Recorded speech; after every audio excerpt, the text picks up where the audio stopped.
Bonjour, chers apprenants. Dans cette vidéo, on va voir une leçon d'orthographe intitulée Les homophones grammaticaux. Comme on sait que les homophones, ce sont des mots qui se prononcent de la même manière, mais ils ont une écriture différente. Dans cette vidéo, on va voir A et A. Comme vous avez remarqué qu'ils se prononcent de la même manière, mais ils ont une écriture différente. Quelle est la différence entre ces trois mots? C'est ce qu'on va voir maintenant. Alors, A et AS. Ces deux mots, il s'agit du verbe ou auxiliaire avoir conjugué au présent de l'indicatif. On va commencer par A. C'est le verbe ou auxiliaire avoir, comme je viens de dire, mais il est conjugué à la troisième personne du singulier. Voici quelques exemples. Il a des cheveux touffus. Il a narré une aventure. Dans la première phrase, il a des cheveux touffus. Il s'agit d'un verbe, c'est-à-dire il possède des cheveux touffus. Dans la deuxième phrase, il s'agit d'un auxiliaire puisqu'on a le verbe narrer conjugué au passé composé. Maintenant, on va voir AS. C'est toujours le verbe ou auxiliaire avoir, mais ici, il est conjugué à la deuxième personne du singulier. Voilà un exemple. Tu as une belle tenue. Tu as dessiné un beau tableau.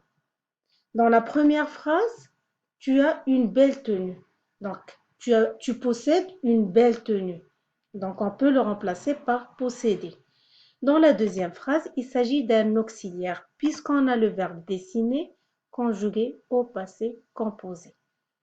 Donc, on doit faire attention quand il est un verbe, il a le sens de posséder, mais quand il est un auxiliaire, il est utilisé dans un temps composé, c'est-à-dire au passé composé. Parce que le passé composé, on a l'auxiliaire au présent plus le participe passé. Maintenant, on va passer à A avec accent grave. Il faut faire attention, il s'écrit avec accent grave. Donc ici, quelle est sa classe grammaticale? Il s'agit d'une préposition. On a vu A et AS, ce sont des verbes. Ici, il s'agit d'une préposition. Donc, c'est une autre classe grammaticale. La préposition, comme on le sait, il reste invariable, c'est-à-dire il ne s'accorde pas, il ne change pas. Voilà un exemple.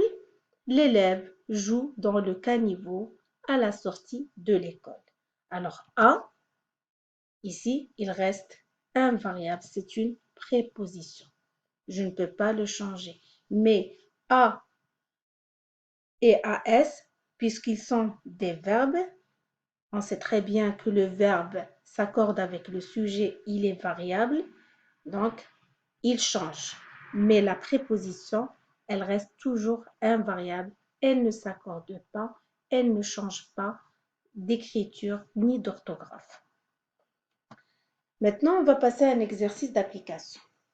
Complète avec AS, A ou A avec accent. Alors, comme on vient de voir que AS, il s'agit du verbe ou auxiliaire avoir à la deuxième personne du singulier, conjugué au présent, et A, c'est le verbe ou auxiliaire avoir conjugué aussi au présent, mais ici à la troisième personne du singulier, et A, préposition. Alors, je dois faire attention avant de compléter. Qu'est-ce que je dois utiliser? Est-ce que AS, A ou A préposition? Je dois bien lire la phrase et savoir aussi le sens, parce que le sens est très important dans la phrase. Et je dois faire, quand il s'agit du verbe, par exemple AS et A, puisqu'il s'agit des verbes, je dois faire attention au sujet. Il est très important. Avec AS, je dois avoir la deuxième personne du singulier et A, je dois avoir la troisième personne du singulier. Il peut être soit un pronom personnel, sujet, donc soit il, elle ou on, ou un groupe nominal ou un nom propre. Mais tout cela doit être au singulier. En préposition, donc ici, il reste invariable, donc ça dépend de la phrase. Alors, on va commencer. Mon frère a peur de changer de trottoir, mais tu l'as pris par la main et tu l'as aidé à traverser la rue. Alors ici, je dois bien lire la phrase. Alors, mon frère a peur de changer de trottoir. Alors, qu'est-ce qu'on a ici? Ici, on a mon frère, c'est la troisième personne du singulier. Qu'est-ce que je vais utiliser?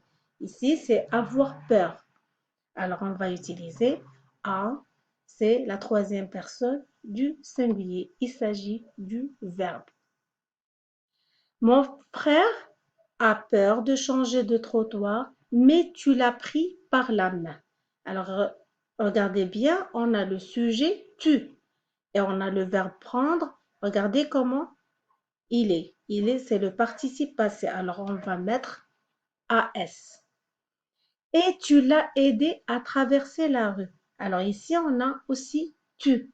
Alors, on a le verbe aider conjugué au passé composé. On va mettre AS. Les deux, il s'agit des auxiliaires.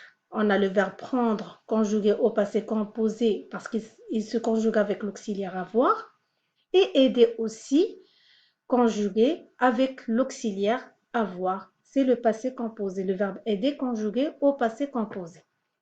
Alors ici, on va mettre à traverser la rue. Alors on ne peut pas dire, pour savoir est-ce que je dois utiliser une préposition ou un verbe, je dois changer par exemple, le mettre à un autre temps. Par exemple, à l'imparfait. Est-ce que je peux dire mon frère avait peur de changer de trottoir? Oui, je peux le dire. Je peux changer de temps. Mais tu l'avais pris? Oui, je peux mettre avait, l'imparfait. Et tu l'avais aidé? Oui, je peux l'utiliser. Mais je ne peux pas mettre avait traversé la rue. Alors, regardez bien que traverser, c'est un verbe à l'infinitif. Donc, il s'agit ici d'une préposition. On va passer à la deuxième phrase. Cet homme a appris à conduire. Il a étudié le code de la route et a obtenu son permis. Alors, on lit bien la phrase. Alors ici, cet homme a appris à conduire, a appris. Alors ici, on a le verbe apprendre à la troisième personne du singulier. Alors ici, il s'agit d'un auxiliaire puisque le verbe apprendre est conjugué au passé composé. On a la troisième personne du singulier, on a le sujet, un groupe nominal. À conduire, a appris à quoi faire, à conduire. Alors ici, on va utiliser la préposition. On va le remplacer par un autre temps. Par exemple, cet homme avait appris, avait conduire. Est-ce qu'on peut dire avait conduire? Non, on ne peut pas le faire. Donc, il reste, comme on a dit, que la préposition reste invariable. Ici, il introduit un verbe à l'infinitif. Mais avait appris, on peut le dire, on peut changer l'auxiliaire à un autre temps. Il a étudié le code de la route et a obtenu son permis. Alors ici, il a étudié, il s'agit aussi d'un auxiliaire. On a le verbe étudier au passé composé, le code de la route et a obtenu son permis. La même chose, il s'agit du verbe obtenir conjugué au passé composé. On peut le remplacer par un autre temps. Il avait étudié le code de la route et avait obtenu son permis. Je peux mettre aussi le sujet au pluriel. Ils ont étudié le code de la route et ont obtenu son permis. Alors maintenant, on va passer à la dernière phrase. Tu as un examen à passer. Alors ici, on a le sujet tu. Alors ici, il s'agit du verbe avoir conjugué à la deuxième personne du singulier. Un examen à passer. Ici, il introduit un verbe à l'infinitif. On va le mettre avec accent. Il s'agit d'une préposition. Ici, on peut dire tu avais un examen. Si je veux le mettre à l'imparfait, je peux le mettre aussi à un autre temps. Tu auras un examen. Donc, comme on a remarqué, quand il s'agit d'un auxiliaire ou d'un verbe, on peut le mettre à un autre temps ou à une autre personne. Mais quand il s'agit d'une préposition, on ne peut pas le changer parce que la préposition c'est un mot invariable. Il ne s'accorde pas, il ne change pas. Alors, j'espère que vous avez bien compris la leçon. Merci pour votre attention.